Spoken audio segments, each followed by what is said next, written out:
আচ্ছা বর্ষা, what's your problem? এত react কেন করছো আমি বুঝতে পারছি না। আমি ঠিক আছে, আমি হসপিটালে যাচ্ছি, এখন কি কারোর খেতে ইচ্ছে করে?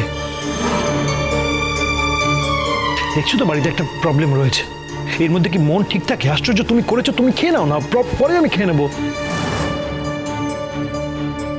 আর একদিন জল খাবার না খেলে কি হবেটা কি? তুমি খেয়ে নাও। বুঝেছি আমি, যাও। আরে বাবা, কি হয়েছেটা কি? মানে বর্ষা যাচ্ছে না বলে কি রাগারাগি করছে নাকি? ঠিক আছে তো বর্ষা, তুমি ওই তো মায়েদের খাওয়া হয়ে গেলে ওরা ঘুমিয়ে পড়লে তুমি না হয় তুমি দুপুরের দিকে একবার ঘুরে যেও না। পিসিমণি, আমার কনসেশনের কোনো ব্যাপার নেই। তোমরা যাচ্ছ, আমাকে জানানো হয়নি, আমি যাচ্ছি না, ইটস ওকে। আসলে কি বলতো, খারাপ লাগে। আমি তো এই বাড়িতেই থাকি, আমি জানতেই পারলাম না মিঠির আজকে অপারেশন, ও হসপিটালে ভর্তি হবে। অথচ তুমি কিন্তু এই বাড়িতেই থাকো না, শ্বশুর বাড়িতে থাকো, তুমি জানতেও পারলে, চলেও এলে। আমাকে কেউ একবারের জন্যও ইনফর্ম করেনি যে আজকে তোমরা সবাই মিলে হসপিটালে যাচ্ছ। মিঠিলও তো এই বাড়ির বউ, আরেক বউ, আমি বড় বউ, আমি জানতেই পারলাম না, তাই খারাপ লাগলো বলে বললাম আর কি। কি আশ্চর্য কথা, তুমি একই কথা বলে যাচ্ছ। আমি তো বারবার বলছি, কালকে বলা হয়েছিল। বর্ষা, কথাটা কিন্তু আমার তোমার সবার সামনেই হলো। তুমি যদি খেয়াল না করে থাকো তাহলে কি করা যাবে বলো?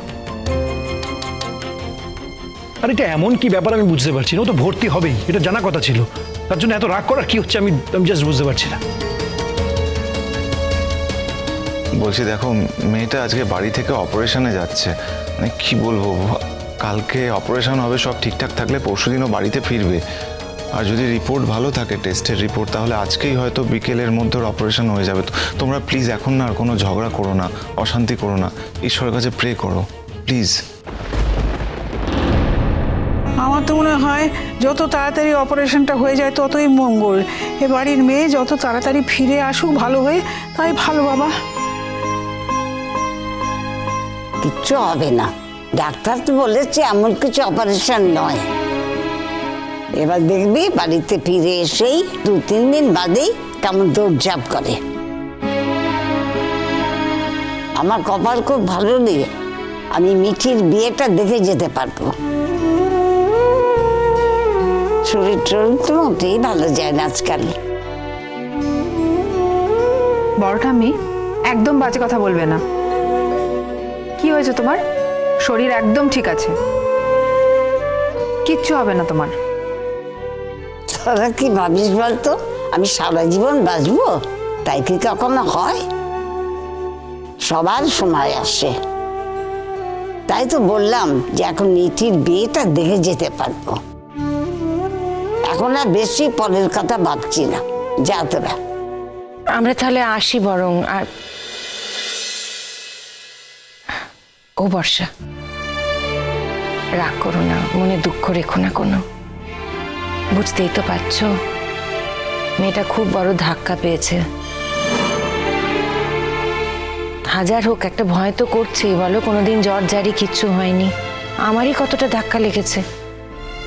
তাই বলছি, তোমাকে নিশ্চয়ই বলা উচিত ছিল, আলাদা করে হয়তো আর বলা হয়ে ওঠেনি।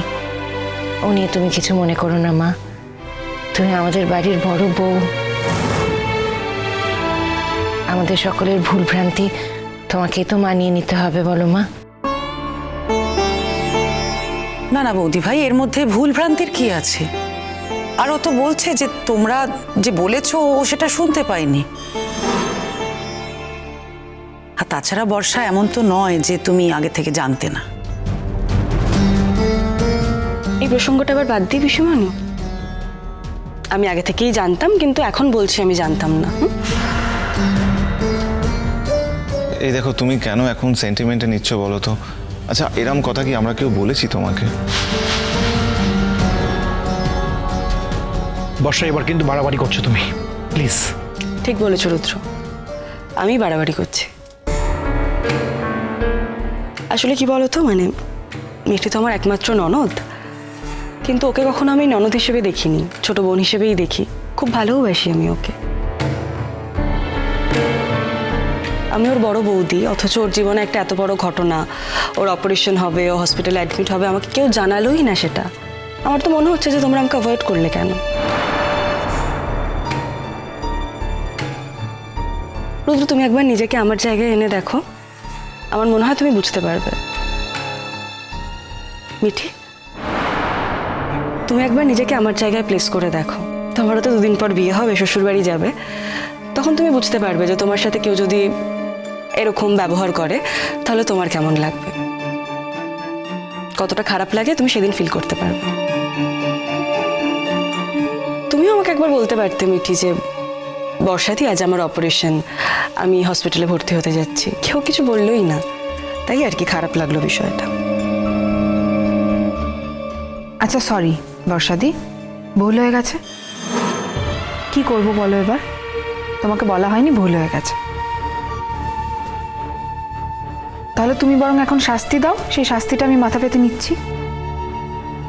এখন এভাবে কথা বলছো? রাগের মাথায় বলছো তো কথাগুলো? আমি কি বলেছি আমি শাস্তি দেব? আমার খারাপ লাগাটা জানিয়েছি মাত্র। ঠিক আছে, এখন আর কথা বাড়িয়ে কোনো লাভ নেই, তোমরা যাও, সাবধানে যেও। তুমি একটু 2 ঠাম্মিকে দেখে রেখো, কেমন? আমার ওপর কি এটুকুও ভরসা নেই নতুন কাকু? তুমি এভাবে কেন বলছো বর্ষাদি? এটা তো একটা কথার কথা। কেন ভরসা থাকবে না তোমার উপর? কিন্তু বাড়ি থেকে যখন কেউ যায়, বড়রা এরকম ভাবেই বলে, সেই কথাতেও তুমি সেন্টিমেন্টাল হয়ে যাবে, সেটাতেও তুমি ইমোশনাল হয়ে যাবে। তুমি বুঝবে না মিটিল, এটা তোমার পক্ষে বোঝা সম্ভব নয়। তোমাকে তো কেউ ওইভাবে ট্রিট করে না। আচ্ছা, তোমাকে কিভাবে ট্রিট করা হয় বর্ষা? আমরা কখনোই তোমার সঙ্গে খারাপ ব্যবহার করতে চাই না, কোনো রকম ভাবে তোমাকে হার্ট করতে চাই না। তুমি এত ইমোশনাল হয়ে পড়ছো কেন? একটা দরকারি কাজে যাচ্ছি আমরা, একটা ইম্পর্টেন্ট কাজে যাওয়া হচ্ছে, এই সময় এসব কেউ করে? প্লিজ, তোমাকে আমরা দেখো, আমরা কিন্তু সেরকম ভাবে কিছু বলিনি। যেটুকু বলা হয়েছে সেটা কথার পিঠে কথা বলা, অভ্যেস বসে বলা। নতুন কাকু চলো, আমাদের শুধু শুধু লেট হয়ে যাচ্ছে, চলো। মিঠি, তোকে কিন্তু কেউ কিছু না খেয়ে যেতে বলেনি। একটু দুধ আর বিস্কুট তুই খেয়ে যেতেই পারতিস। না মা, এখন কিছু খেতে পারবো না। সে কি রে, তুই কিচ্ছু খাসনি? দাঁড়াও দাঁড়াও, এইভাবে না খেয়ে দিয়ে বাড়ি থেকে বেরোনো যাবে না কিন্তু। আমার বমি পাচ্ছে পিসিমণি। উফ, দেখলে তো, তোমরা পিসিমণির কানের ধারে কথাটা বলে দিলে। এবার পিসিমণি আমাকে না খাইয়ে ছাড়বে না। আমার যদি বমি হয় তখন কি হবে? কিচ্ছু বমি হবে না, আর বমি হলে আমি পরিষ্কার করে নেবো। বৌদি ভাই তুমি যাও তো, নিয়ে এসো, যাও। আমি তো প্রথমেই নিয়ে এসেছিলাম, মিঠি তো তখন রিফিউজ করলো, খেলো না। আরে বাবা, আমি এখনো খেতে চাইছি না, কিন্তু পিসিমণির সঙ্গে পেরে উঠছি না। ঠিক আছে তো, পেরে যখন উঠছিস না, জানিস এই কথাটা, তাহলে পারার চেষ্টা করছিস কেন? শোন, আমি কিন্তু তোর মা নই, হ্যাঁ? তুই কিন্তু তোর মায়ের মতো বকে ধমকে আমাকে সরিয়ে দিতে পারবি না, একদম পারবি না। তোর ওই বকা ধমকানিকে না আমি গ্রাহ্য করি না রে। খেতে বলেছি, তুই খাবি। দাও তো বিস্কিটটা, দাও দাও, এই নে, খা, খেয়ে নে। বমি পাচ্ছে আমার পিসিমণি।